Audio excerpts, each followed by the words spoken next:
Hi, Shalom. I want to start off this video by giving all praise, honor, and glory to Yahweh, Bahashim Yahushua, Bahashim Rakakudash.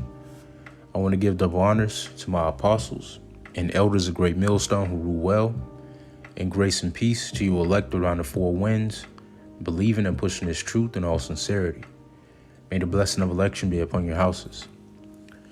This is your fellow servant, Rakayu from the GMS Orlando camp, and tonight's lesson is going to be entitled, We're going to have to fight too. All right, we're going to have to fight too. And what I'm referring to when I say that is we're going to have to fight for the blessing and favor of Yahweh Ba'ashim Yahushai, just as our forefathers did, all right, which is passed down unto us as an inheritance, starting from Abraham unto Isaac, then unto Jacob, whose name was later changed to Israel after he fought an angel, all right, and then unto the 12 tribes of the nation of Israel, all right, which today consist of you so-called Negroes, so-called Latinos, and so-called Native American Indians. All right, and as it stands today, we're going to have to fight for the blessing and favor of the Lord, man. All right, we come from a lineage of fighters. We come from a lineage of courageous men. All right, contrary to popular belief, all right, our beginnings aren't in slavery. You know, our beginnings aren't in the ghettos, you know, the barrios, the favelas.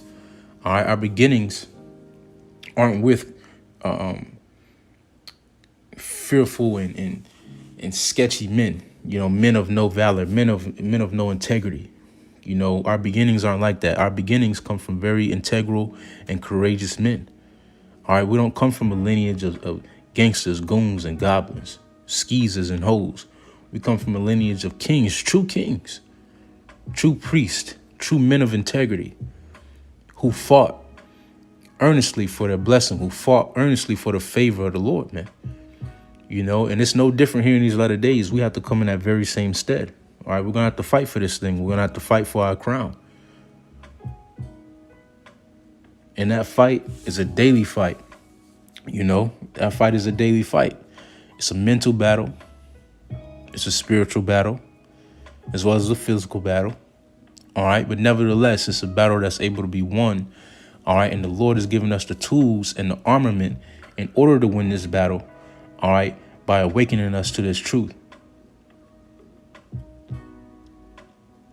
But nevertheless, I wanted to get into this account of our forefather Jacob, and when he wrestled an angel for his blessing, because it's symbolic of what we're going to have to do today. You know, in this day and age. All right, we're going to have to fight. We're going to have to fight for our blessing as well. You know, we're going to have to fight, and we're going to have to fight earnestly. You know, we're going to have to fight tirelessly. And we're going to have to refuse to give up. Refuse to give up, man. All right. No matter what the circumstance, no matter what obstacle hits our way, no matter, you know, how hard it get, refuse to give up.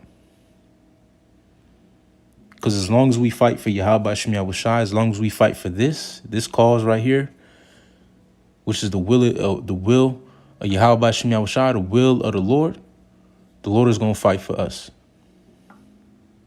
And we will receive a reward for repenting, for fighting for righteousness, for fighting this good fight of faith. All right. So without further ado, we're going to start off here in Genesis chapter 32 and verse 24. All right. And the reason, I'm going to reiterate this again. All right. The reason why I call these accounts, because, you know, when you say stories, Jake like to, you know, think this is fairy tale land, you know, to if you get what I'm saying.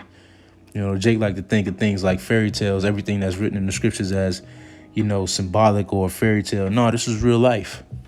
All right. Just as Esau Edom has his records on the men who fought for his nation, Abraham Lincoln, George Washington, Andrew Jackson, and the way they slaughtered and killed our people for their blessing, you know, for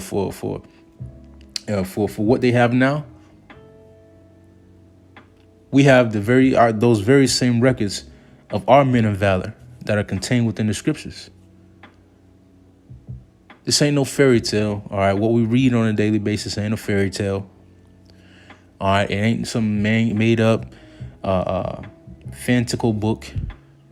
This is real life. This is real deal. These things actually happen. These are accounts in our history that were left to us here in these latter days to learn from, to glean hope and faith from. You understand? So this is Genesis 32 and verse 24. It reads, "And Jacob was left alone, and there wrestled a man with him. There wrestled a man with him until the breaking of day." Excuse me. I'm gonna read that again. It says, "And Jacob was left alone, and there wrestled a man with him until the breaking of the day. And when he saw that he prevailed not against him, he touched the hollow of his thigh, and the hollow of Jacob's thigh was out of joint, and he wrestled with it. And he said, Let me go, for the day breaketh. And he said, I will not let thee go, except thou bless me. And he said unto him, What is thy name? And he said, Jacob. And he said, Thy name shall be called no more Jacob, but Israel, Yasharallah. For as a prince thou hast power with God and with men, and hast prevailed. And Jacob asked him and said, Tell me, I pray thee, thy name. And he said, Wherefore is it that thou dost ask after my name? And he blessed him there. And Jacob called the name of the place Peniel, for I have seen God face to face, and my life is preserved. All right. And as you see, our forefather Jacob wrestled an angel, from until daybreak, with his thigh out of joint, for the blessing of the Lord, man, for a blessing. When you got your thigh out of joint, the elder Yashwam was going into this in one of his recent lessons. That's a painful thing, especially if you're wrestling. You need your thigh in order to maneuver. You need that joint in order to maneuver. That's a hard thing to fight with your thigh out of joint until the daybreak. That's no easy feat. That's no weak-hearted feat.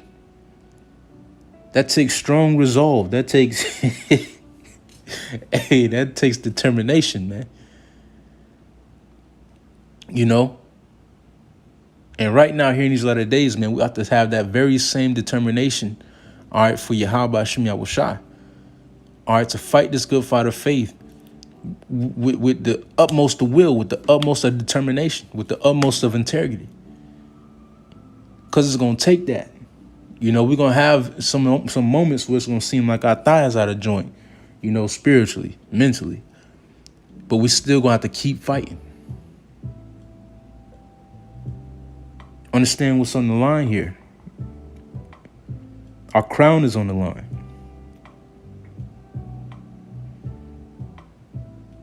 So no matter what the circumstance, we got to keep fighting, man. Keep fighting. We're going to have some moments, where it's going to seem like, your thigh is out of joint. Mentally, spiritually, physically, you're going to have ailments. But just like our forefather Jacob, we got to keep fighting, man. Keep fighting for that blood. Keep fighting for Yahweh Hashem Yahushai. All right. This is Ecclesiastes or Sirach 4:28. Strive for the truth unto death, and the Lord shall fight for thee. As long as we strive for this truth, all right, unto death, the Lord is going to fight for us.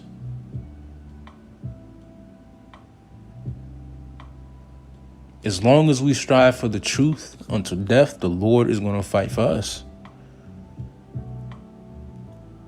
But we have to have that resolve. We have to have that mind state. We have to have that faith, which is most important. The faith to fight for the Lord, to fight for our blessing, to fight for the favor of the Lord. Understanding that what's set before us is far greater than what we see in this present day. And that's one thing our forefathers understood from the beginning, is that they had that Salakia. They had that excuse me 1 second.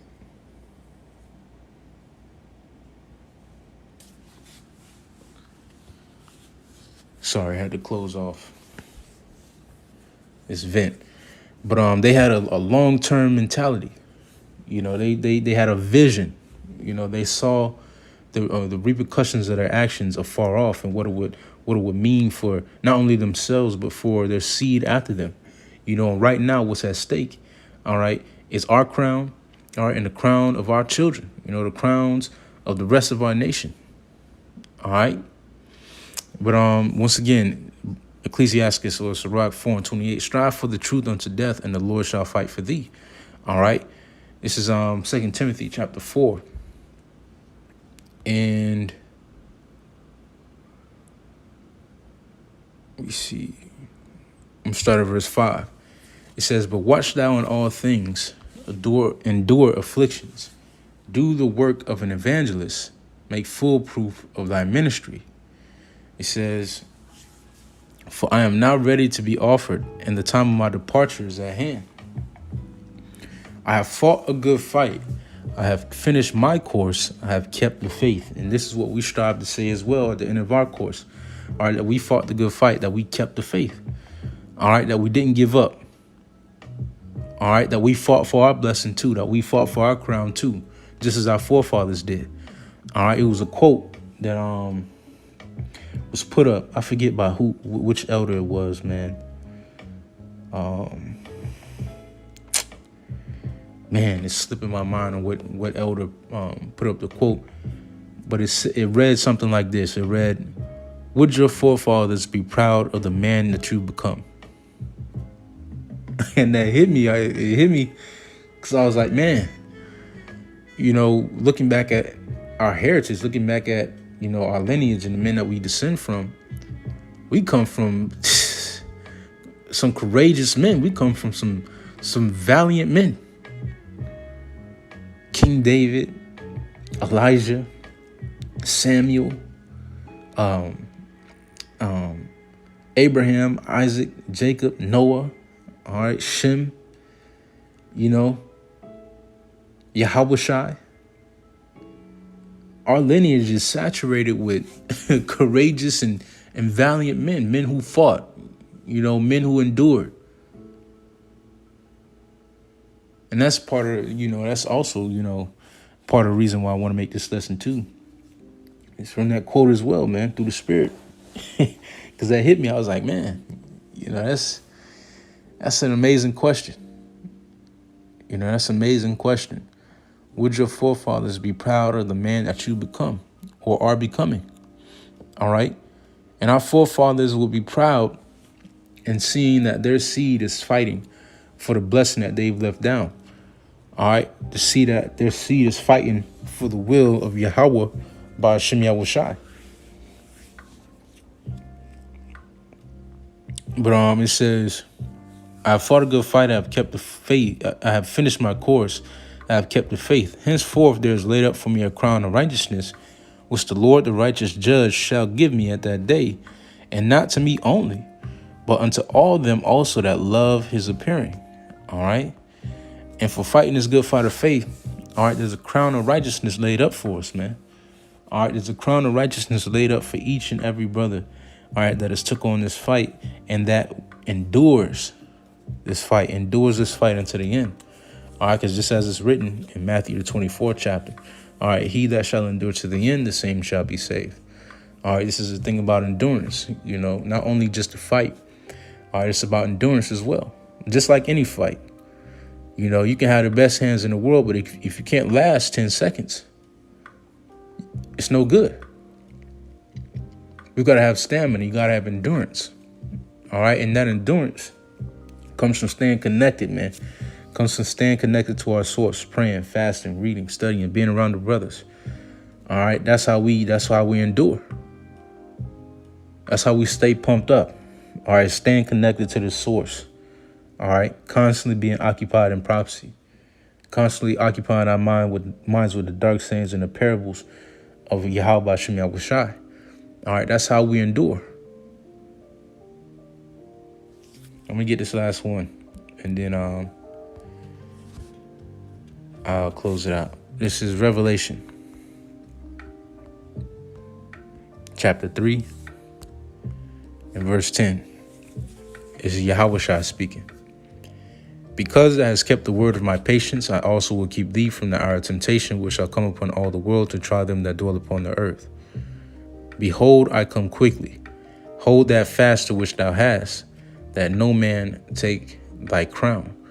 All right. And what we have is the blessing and the favor of the Lord that was passed down unto us as an inheritance from our forefathers. All right. And we have to fight for this earnestly. All right. The Lord is coming quickly. All right. But we have to hold on fast to what we have, all right, which is that crown. All right. We have to hold on to our crown so that, Lord willing, we endure. The Lord can place it upon our heads when he returns. And that crown is wisdom, knowledge, understanding. All right. The faith of the Lord. All right. In the business of Yahweh B'Shem Yahushua. All right. That's our crown. We have to fight for it, man. Fight for it. Just as our forefathers did. We don't come from a weak lineage. We don't come from weak men. We don't come from a lineage of quitters. We come from a lineage of doers. All right. We come from a lineage of men who had a vision. We come from a lineage of men who loved and served Yahweh B'Shem Yahushua with every fiber in their being. With every fiber in their being. That's what we come from. And that's who the Lord is building us up to be today. So, once again, we're going to have to fight for it too. We're going to have to fight for this crown. We're going to have to fight for this glory. We're going to have to fight for our change. And it's coming. All right. Rest of me assured, Akim, our change is coming. Our time is coming, man. It's coming. But until that time, we're going to have to fight. All right, Shalom. Stay up.